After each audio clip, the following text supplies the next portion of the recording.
This is The Scoop for Thursday. I'm Megan Bowman with the WMNF News headlines.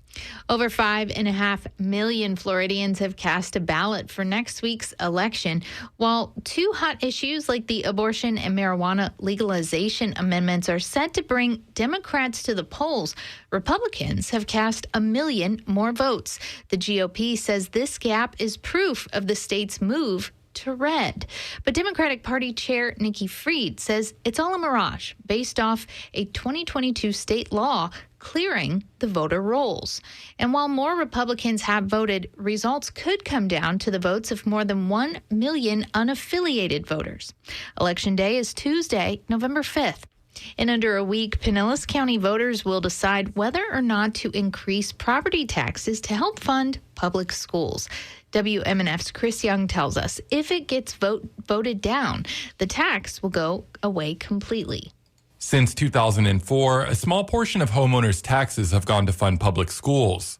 A report from the 2022-2023 school year says $44 million went to teacher salaries and $11 million went to reading, art, and technology programs.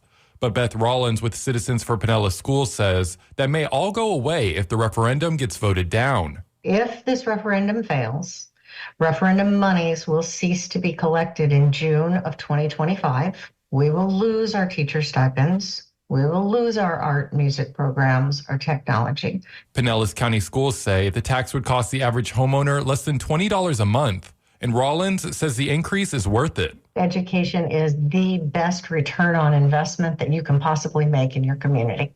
If you are willing to invest some money into your K-12 education system, you will save on the back end in social services, law enforcement, you name it. Election Day is November 5th. Chris Young, WMNF News.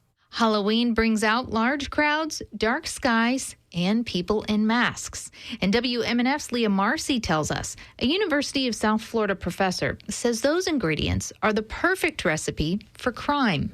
Crimes like vandalism and trespassing increased last year. USF criminology professor Young J. Lee says the rise in violation highlights the risk possible on Halloween night, especially considering the large crowds and costumes. So they're underneath, disguise themselves underneath the masquerade, and that kind of, concealing their identity could also increase the likelihood of crime because they're hiding, they're ambushing inside a crowd. Police officers will patrol high crime areas, which results in longer dispatch times.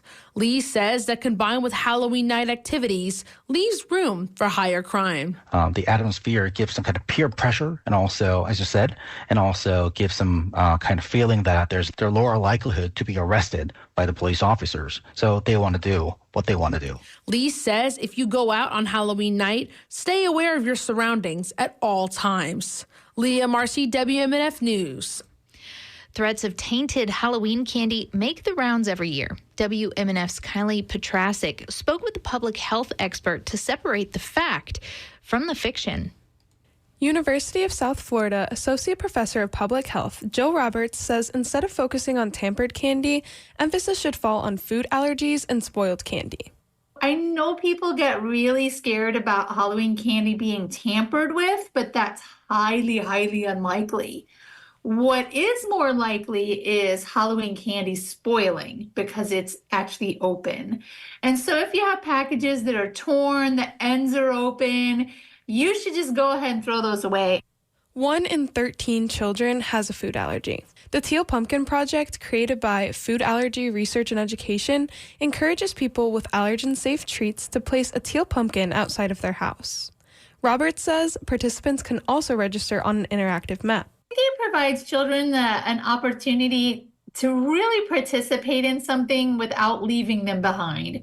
And so we always worry that kids that do have limitations based on their health can get left out of things. And that's really unfortunate. Treat alternatives include bubbles, rubber ducks, glow sticks, bouncy balls, slinkies, and vampire fangs. Roberts says awareness of food allergies and checking candy wrapping for openings or rips can help limit the scariest parts of Halloween. Kylie Petrasic, WMNF News. The National Weather Service says you'll see sunny skies today with a high near 85 and clear skies tonight for trick-or-treaters with lows around 66. I'm Megan Bowman with the WMNF News headlines. This is The Scoop, recorded at WMNF Tampa.